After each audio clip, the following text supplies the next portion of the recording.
Hello and welcome back to the Argyle Talent Acquisition Summit, Hire, Retain, Engage. My name is Michael with Argyle, and we thank you for joining us today for this panel discussion. First, before I turn things over to our panel moderator, we want to hear from you. So to ask questions throughout the session, simply type into the Q&A chat, and we will address your questions at the end of the session. And without further delay, I'd like to introduce our moderator, D'Angelo Crane, Diversity and Inclusion Lead with MITRE. We're excited to have D'Angelo and our panelists with us for a panel discussion titled Aligning Talent Strategy with Company Culture. D'Angelo, thank you so much for being here. Have a wonderful session, and over to you. Thank you, Michael and the Argyle team, for inviting me to be the moderator for this wonderful panel discussion today. I would tell you this topic is very near and dear to my heart, having worked in culture, inclusion, diversity, and employee engagement for the last about 16, 17 years of my career. I think we've all heard that quote by Peter Drucker, culture eats strategy for breakfast. He said that in 2006.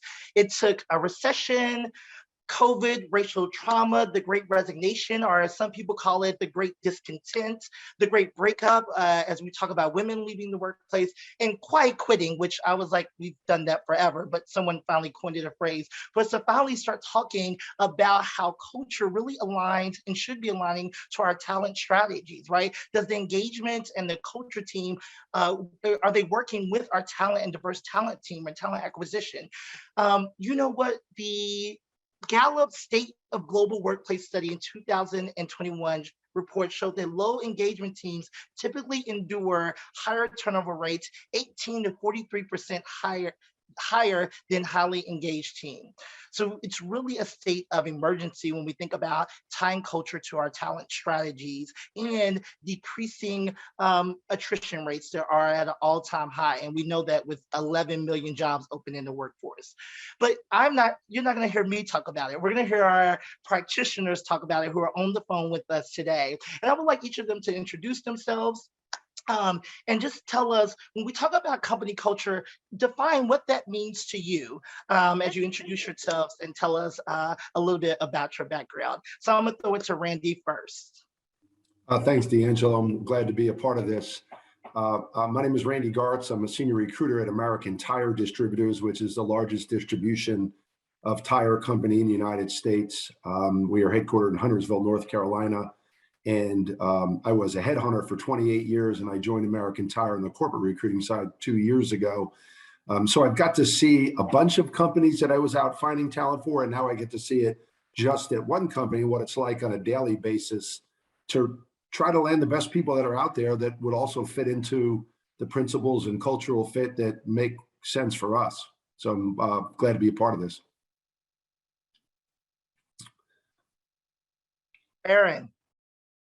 Hi, good morning. Thank you, Argyle, and thank you, D'Angelo, for having us. I am Aaron Haynes. I'm the recruiter for Capital City Bank. We are headquartered in Tallahassee, Florida, 4.4 billion in assets. And just like what Randy said, it's a privilege to be a recruiter for one single company. And I think that really has helped with our company culture, aligning with our talent strategy. All right, and my good friend who we call each other temper radicals, Taisha, can you please introduce yourself? Absolutely. So my name is Taisha DeMontanese, and I'm a diversity, equity, and inclusion leader. I'm a consultant and strategist. I'm currently working at Humana. So my pronouns are she, her, and hers, and I'm a Black woman with brown hair.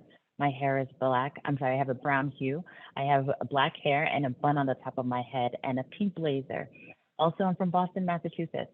I also do want to acknowledge that this is the land of the Massachusetts people, the Narragansett, the Wampanoag, and many other indigenous people.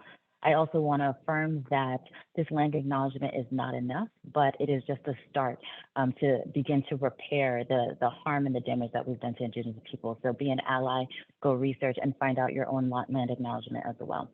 So when we talk about culture, I want to say that culture is really what we repeatedly do and the behaviors that we repeatedly display. So we may connect those to like big box words like innovation and creativity, but at the end of the day, your company culture is what everyone just generally does on a day-to-day basis and how teams and individuals interact with each other. Thank you. And thank you for being so inclusive there, Taisha. I appreciate that. All right, Randy, let's get into the conversation today. Because you've worked in this space for 20 years now and really in that talent acquisition, talent strategy space. So what are some things that are essential elements of a talent strategy as it relates to culture? I think obviously it starts at the top with a company defining what is it that really is going to make somebody successful within the organization. From a talent strategy standpoint, I find that if we get a good discussion up front with the hiring manager on what it is that works in their department, both technically, culturally, and those soft skills that are going to help somebody get promoted. Because we have an internal mobility program at American Tire Distributors, and we want folks that can continually rise. And sometimes that's even lateral. Maybe they move to a different department. And so we want to make sure in the beginning part, we're really asking the tough questions as to who is the best employee on your team? Why? What skills do they possess? How does somebody mirror that I might go and find? And if we can get that part right, then I can bring back some of the kind of folks that they're looking for. If we soft shoe that and only ask a couple of questions in the beginning and assume too much, not only does the process get too long because we're not giving the hiring manager what they're looking for, but we also open up the door to too much subjectivity. And then it's, I like the dress that one had on. I like the suit that one had on. And it's not really subjected to the actual job description that we should have taken from the beginning. So a good job description and a good discussion up front where there's some really tight parameters helps us to land the right person at the end of that process. Great. That's great. All right, Aaron, what's your thoughts? I was going to say, I'd like to piggyback that. I think that, like Randy, we are we're the first impressions. We're the first ones that a recruit may speak to or learn about our company. So I love that aspect that we get to tell the story of our company. And, I'm very clear and transparent. I get to know a recruit first and foremost before I even talking about a specific opening that I might be looking at for that person. That's going to come way later. I want to ask them, hey, if you have a blank canvas and a paintbrush, what would be your perfect job description? What would that look like? Because it might not be the specific job I'm recruiting them for. It might be something down the line. So maybe not now, but not never as well. So I love that aspect. That's great. Taisha? I love that everyone is kind of talking about the talent acquisition strategy. And when I think about that, the first thing that I think about is how do we create an inclusive, equitable, and a talent strategy that allows for everyone of all types, abilities, races to be able to go through that talent pipeline, right? And so someone said something about objectivity. And yeah, absolutely, we have to be objective, we have to be consistent, because it's about finding the best qualified talent. And how do we do that? Is by creating a process that is inclusive, one that is equitable, and one where we can kind of mitigate bias throughout every checkpoint of that process. So then we can ensure that not only are we getting the best talent, that our process was extremely competitive. So all of that starts with the beginning of that talent strategy and creating that talent strategy, right? It starts right there in that talent acquisition process of how do you choose, how do you retain, and who you retain, and who do you bring into your organization. I love that. I think it's really about how do we move from, I always say, culture fit to culture add. And I'm even seeing on some job requisitions now, the companies are saying, hey, this job says it requires a degree, but you should still go ahead and apply. And I love that when they say you don't have to meet all the qualifications, because then we're really thinking about, we just want people who get us at an organization, right? And who really like our company culture, whether they meet the job qualifications or not, right? Okay, so Taisha, you're a DEI practitioner. What are some examples of ways the company culture influences talent strategy? That is a really great question. I feel like it's number one is the associate experience, right? I think that culture, when I think about culture, I think about the associate experience.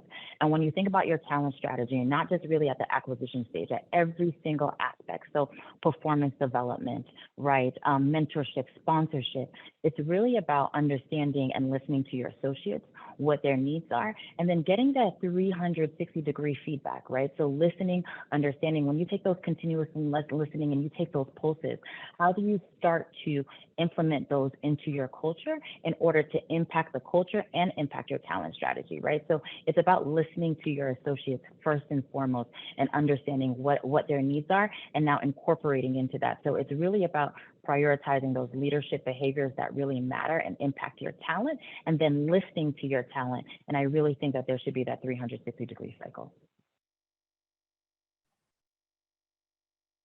Aaron, any thoughts? We've been through the 90s of just sitting in office cubes, and then the 2000s came the tech companies, and they made a work environment fun, and beanbag chairs and things like that. But also at the same time, what we found was that through those eras that we were at work a lot.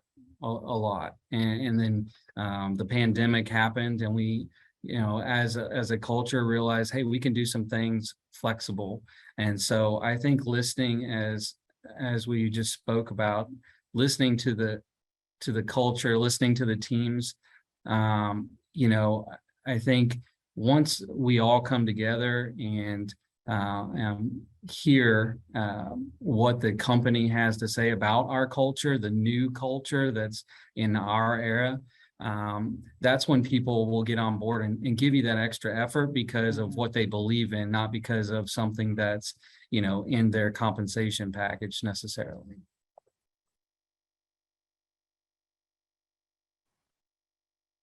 Okay. You all can dive in. I didn't know if you had something to add, but you know what the deal is. Dive in if you have something, please. Don't let me skip over you, okay? So Aaron, let's talk a little bit more about this. You talked about the employees rallying around the company culture and really working for a company they believe in. So are there ways in which a really solid talent strategy can impact and change and improve company culture? Sure. We're diving in. We found that company culture and talent acquisition was important. So we've begun to get groups together from all different departments of our company, and we began to look at that. We work for a bank, so it's a very professional environment. Well, we listen to the folks out there on the front lines, and we gave them Jeans Friday, and just the morale booster. We would have some Fridays that were Jeans Fridays, but you would be so surprised at what that did for just having jeans every Friday. And so just listening again to the new talent that's coming in, and bringing in new ideas. We're always accepting of fresh ideas. So especially those that are coming from the outside in, it's always great to hear new, fresh ideas and different ways of looking at your culture. And I just want to jump in here, right? I think that the pandemic has completely shifted the culture, right? And that's part of that talent strategy. I think that flexibility, Aaron, that you discussed, and it like this, not only work from home, but work from anywhere. So you see a lot of companies adopting that and saying, hey, maybe you can go out of the country for 30 days and log in from the VPN. So you're seeing a lot of shift in company culture based on what their talent is asking for, right? And I think that is it's an inclusive talent strategy. It's one that is informed by what your talent wants. And I think that we're seeing that more, even when you see the parental leave policies that we're looking at right now and how inclusive they are and how much longer they are, right? I think that your talent should definitely be impacting your culture, right? And especially if you're doing it right and you're listening, because things are changing so quickly every day, right? The culture is shifting all the time. And how do we start to shift company culture in the way that the associates are asking for? So I love that point, Aaron. Yeah, I would piggyback both of those comments and share that, we go from not that long ago, a command and control leadership style too, where COVID happens and you have to trust people you physically don't see on a very regular basis. And the interesting thing I've learned through this myself is when you give somebody some responsibility that you trusted to give the job to, you'll find more often than not, they will come through with that responsibility. Whereas when I grew up in business, it was, you haven't been here long enough for me to let you do that. Or, you're at this level by title, so you have to be at this level to have that responsibility given to you.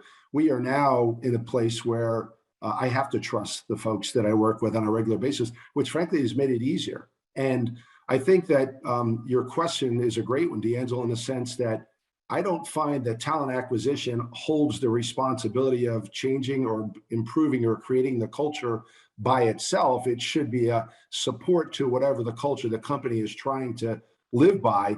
But every single hire we make is either going to reinforce that or detract from that. And so we do have influence on bringing people in. And I'll just give you a quick story. When I started out as a headhunter, my boss 3 months in said he looked at the people that I had placed and noticed they were all white males. And he came to me and said, we have a problem. And I said, what's that? And he said, everybody you've placed and made a fee for are all white males, and that's not going to work. And I didn't even realize it, but I'm a white male. So I figured that was just a natural, that's where I trafficked in my own life. And that's the kind of people that would come to me. So I made an effort to go to the National Association of Black Accountants in Washington, D.C. to speak to them because I was placing accountants for Robert Half. And the more I engage and understand the journey of how great many of those people were and what they had to do to overcome obstacles many others did not to become a CPA and to get an education and so forth, I ended up having such a diverse population of people that nobody else had that actually became CFOs of companies and controllers of large companies. And it really opened my mind up. And I mean, I grew up in Newark, New Jersey, so I grew up in a very diverse area myself. It was not a problem for me, but I just didn't even realize the subliminal piece that I was only trafficking in areas that were like me. And I had to make an effort to go into other areas to get a wider array of people, which frankly helped my career too. Wow, Randy, you said a mouthful there. I really appreciate that self-awareness. And working as a DEI practitioner, I always tell people that the DEI, the culture team, we do not own DEI. It's owned by everyone in the organization, as you just said, right? We're kind of the instigators of it, the influencers of it, but everyone has to buy into it, it has to be on board. And you did something, this self-reflection and self-correction is so great that you acknowledge that. And you said, hey, if I want to change the culture, I need to be part of the change, right? I need to be the change I want to see. So I appreciate you sharing that with us, because I think someone's going to take that away and it's an aha moment for them. Okay, Taisha, what are some ways in which a healthy company culture can damage your talent strategy? And what should folks be doing about this? Yeah. Yeah. Well, have you heard about quiet quitting, right? I think that's like the latest term that everyone's talking about now. Right, but that's quiet Taisha, quitting, I said right? we've been doing it forever. Yes, I said, oh, that's yeah, an exactly, old thing. right? Well, you know what? Let me tell you, in the terms that we know it by, right? It's so important because we know that there's a synergistic relationship between inclusion and engagement, right? And so high levels of inclusion actually create high levels of engagement. And so you want a really highly engaged workforce. And if it's not engaged, right? How is it negatively impacted? It's probably because that inclusive piece is not there. And when we always talk about the diversity part where we're like, oh, we need all these people, but that inclusion piece is for everyone. And it's like, how are you listening? I keep on saying, how are you listening to your associates? And if you aren't, well, then they're going to leave. And I think that, we saw that with the Great Resignation. We saw talent say, hey, you know what? I'm no longer aligned with these companies' values. I think that companies can no longer walk that middle anymore, right? People are demanding that companies make a stand, right? They are saying we want greater flexibility. And now people are willing, instead of saying, hey, I'm going to retire with this company and stay for 25 years, they're refusing. And they're switching companies every 6, 12, 18, 24 months if they're not finding the things that they want, right? So whether that's an inclusive culture, whether that's pay, whether, it's flexibility. So I think that those are the things that we really need to watch out. And accurate data reporting has to be one of the biggest components of your talent strategy, because you need to know what is happening rapidly, right? So like, are people leaving? Who's leaving and why? And I think those are the biggest questions that people need to ask themselves when they do see that. And that is a direct reflection every single time of a unhealthy culture.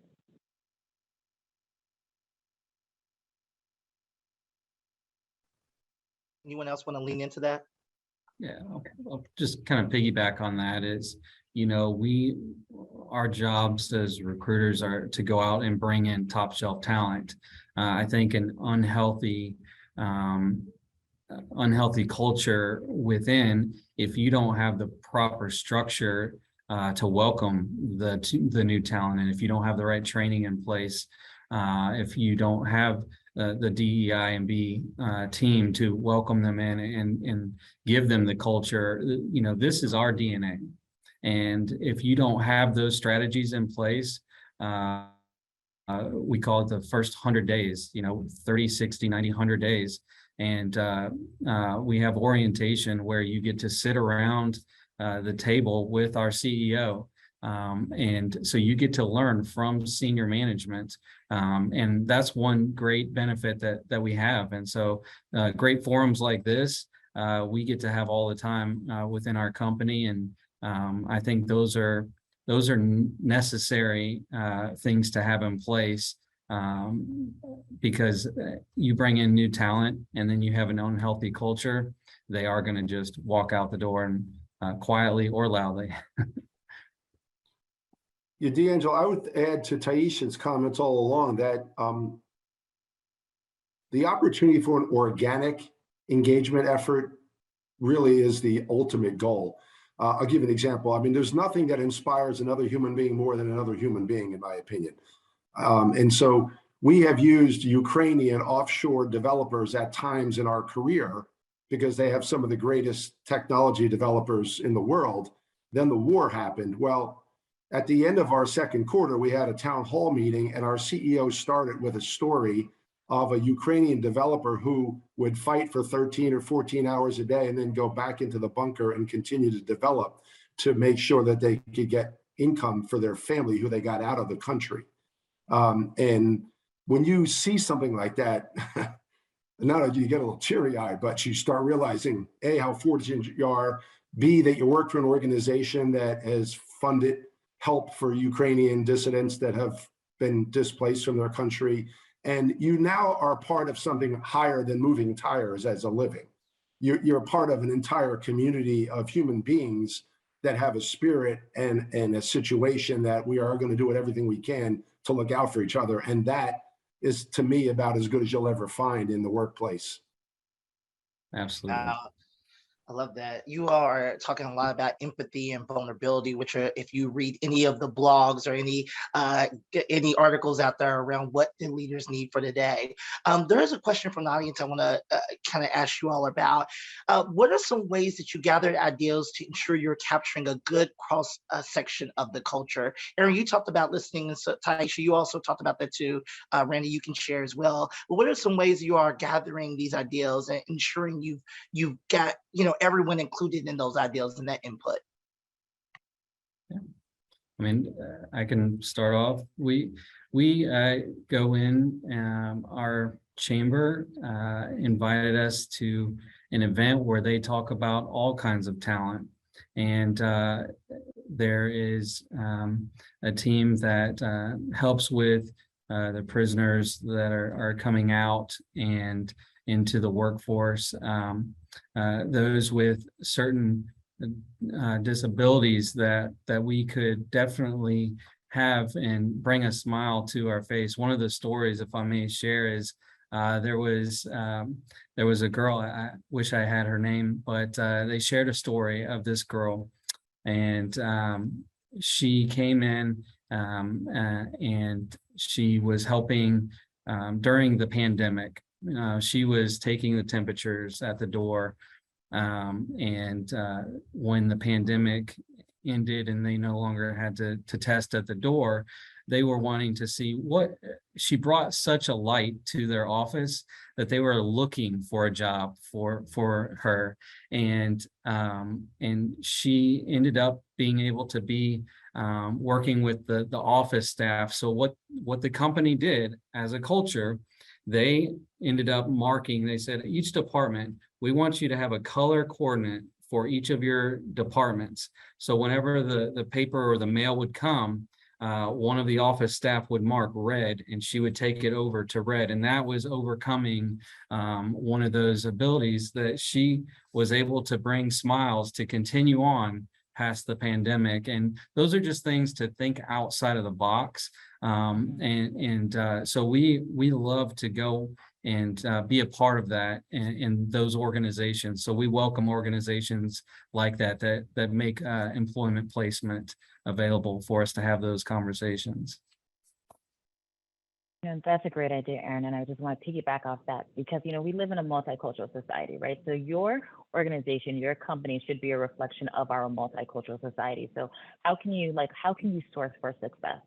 I say that, most people's networks are pretty homogenous, right? So if, say, you're a recruiter, and I was a former recruiter, I might say, hey, Aaron, can you post this requisition on your LinkedIn, right? Because you want to be able to tap into other people's networks. And if you think about it across all dimensions of diversity, so you have primary and secondary dimensions, you want to say, hey, have we reached out to veterans, right? Have we reached out to, Gen Z? Have we reached out to these individuals, across all these different areas, right? Like, okay, well, there's a Black MBA Association. Whatever it is, have you reached out? Right now, we're working on, we have a Native American Indigenous NRG. And so, we're working on getting into powwows, right? Like, and how are you just expanding your network and really doing outreach? We had a small little great team at a company that I worked with. And in order to bring in diversity, they literally would go on a campaign and put ads up in flyers in the subway stations. They would go to cafes. They would go to tech meetups. They would go anywhere they could just to bring a really diverse selection of individuals. And they just really wanted to build relationships. So I think the first thing that you want to do is it's all about relationship building, right? Even in your organization, but your talent strategy, it's about building those relationships for the future. So go out, go forth and conquer and make those relationships with individuals across all those dimensions that may not be in your network, and then extend these postings to others in other networks as well. And I would say that your business resource groups are a great place to listen, to learn, and do focus groups and gather some of that data and ideas from across cultural reference, right? If you want to know what's going on with the people, you got to go to the people. And like I said, your business resource groups are often some of your more vocal, highly engaged employees who can give you some really honest feedback on company culture because they want to help change company culture. Okay, so Randy, you can probably glean some insights on this. Another question from the audience. With it being such a candidate-driven market, do you think candidates are asking for the most when considering joining an organization? What are you seeing when you think of trending with recruiting right now?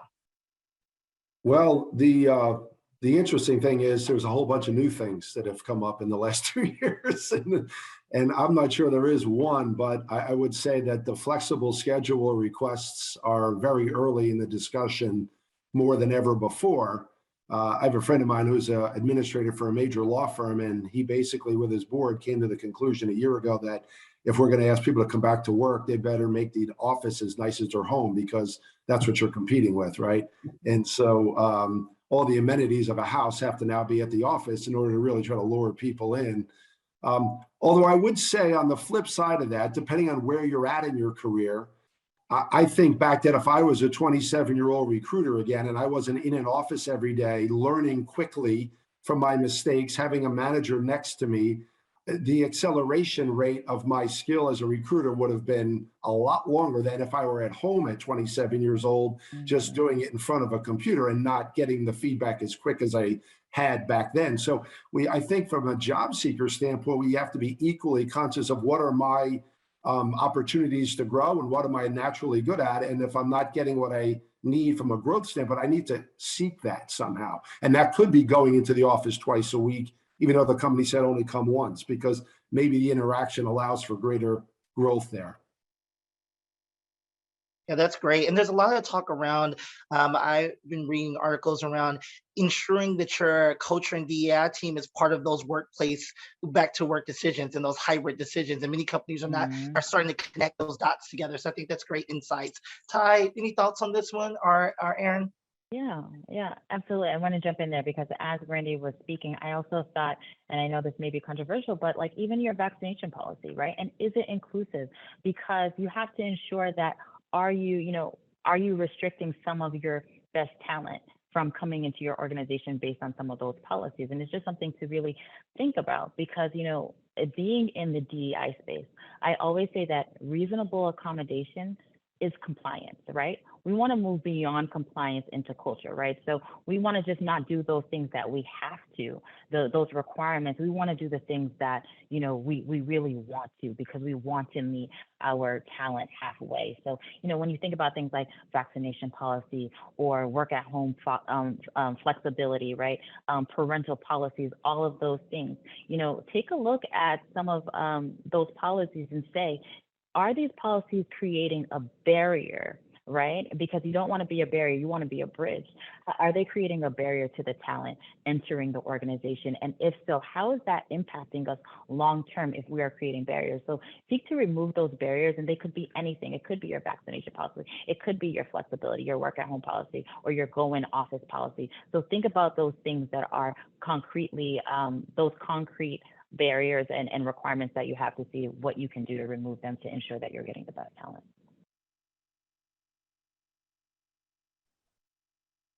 Thank you. All right, Randy, in the past year, what are some impactful changes you've seen to talent strategies?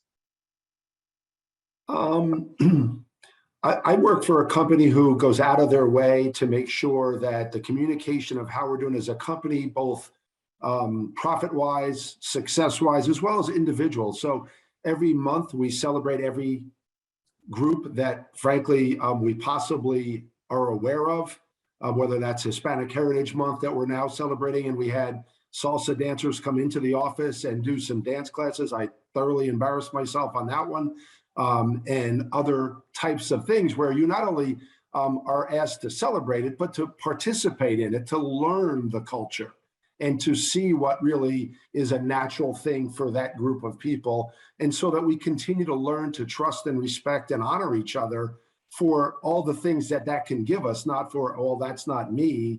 Well, it could be you. You could become a better dancer. And so I really enjoy working at ATD for the purpose of them going out of their way to bring those opportunities to us. It does require us to engage in them. But when you engage, you learn so much more than you normally would have. And I think that any company that goes to their people on their terms ends up getting a higher level of engagement, which I believe our company has a great deal of.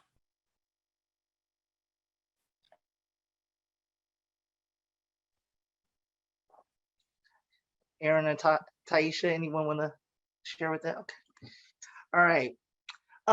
So let's talk about this. Aaron, what success stories in solving diversity and skills gaps have you seen recently, or even in general? What successes in company culture have you seen recently, or you can talk about from your own experience at your company, or you just in general have you seen? Well, again, I think from the pandemic, I'll just kind of go back to our leadership. Senior management's really listening to what's going on in our culture, and I think the big one is that flexibility, and the flexibility with schedules, and also putting together those focus groups for talent acquisition specifically, and a corporate culture committee as well. And I think that we have different areas that we can, if you have an idea, you can post it and we will listen. And I think those are huge successes. And we're just getting into the post-pandemic era and moving forward. And so I think by being proactive in that, I think we're going to see even greater success stories as well.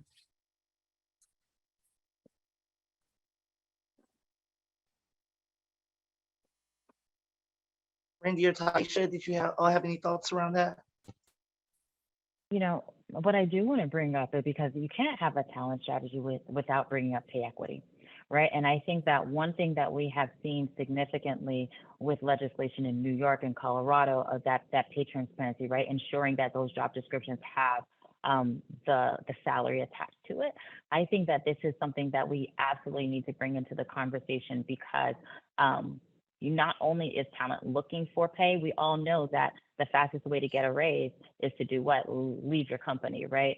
And so knowing that in the Great Resignation and in these things and with pay equity, you really have to start thinking about, okay, number one, how do we start leveling compensation from our existing employees to those new employees, making sure we're closing that gap. But even beyond that, how do we ensure that we are paying, market wages as well? So, and we're competitive in our salary. So I think that that's another really important component of your talent strategy. Of course, the flexibility, the culture, the inclusiveness, but also pay. And pay is a huge one. And pay is probably one of the quickest ways to lose someone.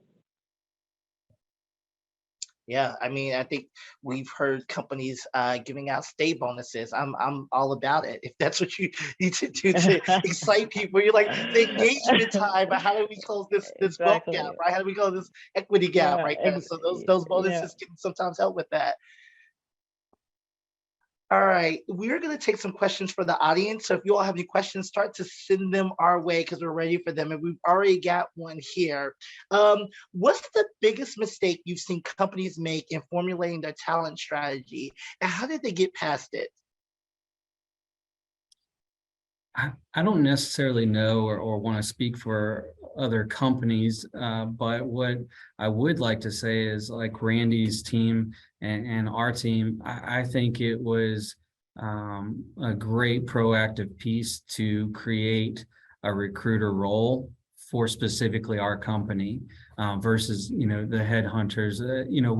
We work well with executive recruiters as well. But I think it's essential, and I think that's one way that we've moved forward in recruiting top talent is being able to look at from the inside to go to hiring managers and teams and know them well and say, what is it that we're looking for, and for us to be able to go out and focus solely on that. So I think having an internal recruiter, that's one step in the right direction.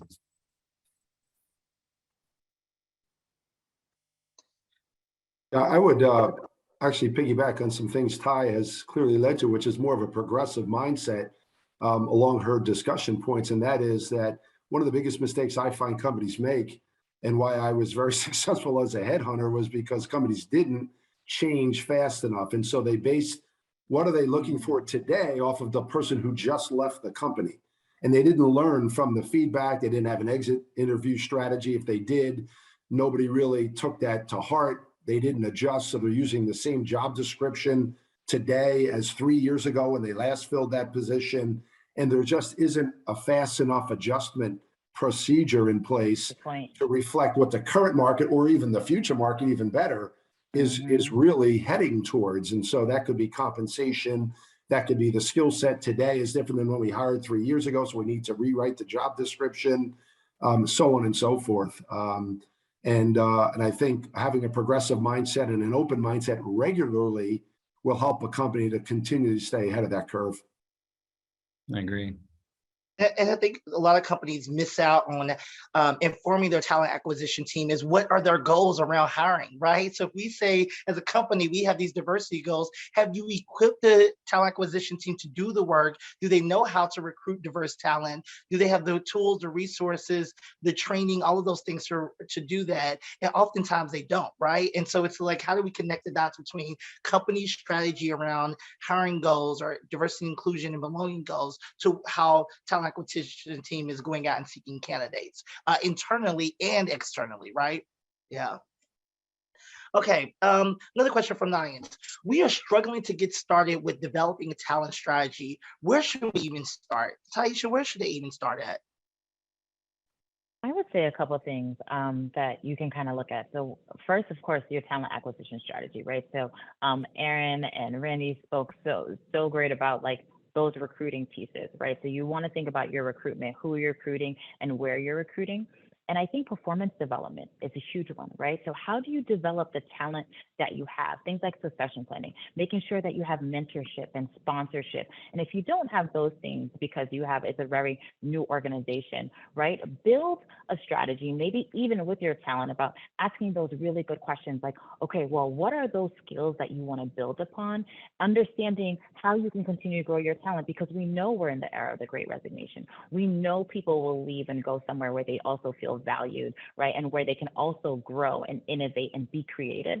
So think about your performance development process and how you can continue to build those skills and those talents and hone in so people feel valued and they feel like they're doing great work.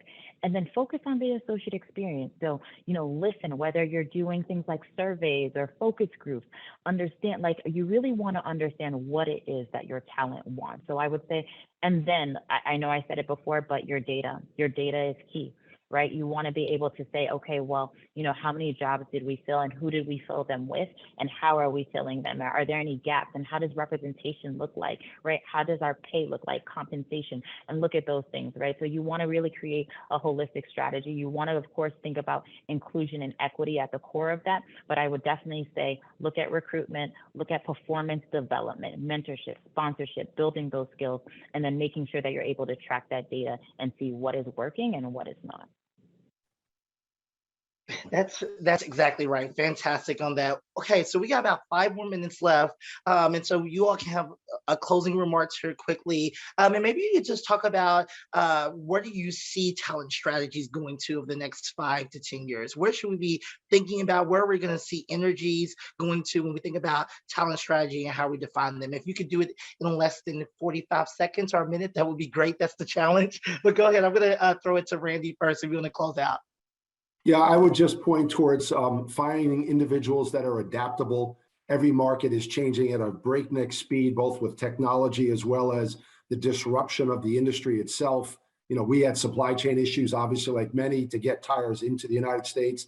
Do you have people who can adapt and overcome and really figure out solutions to those problems? That's the key skill we look for over any technical skill. That's great. Thank you, Randy. That's awesome. Well, I'll take jump this. in here. Go Okay, ahead. go ahead, Aaron. Do you No, want to go go? ahead. Okay, I was gonna say, do your best to become culturally competent, culturally fluent, right? We live in a multicultural society, and I'm telling you, even the DI space, right, the HR space, it has changed so rapidly, right? In the last, say, 3 years, I can't imagine what it's going to look like 3 years from now, or 5 years from now, or 10 years from now. So, keep a pulse on the culture, become culturally competent, understand what are the changes in society, what is talent asking for, what are they saying, listening to not only the overall culture, but the culture in your company.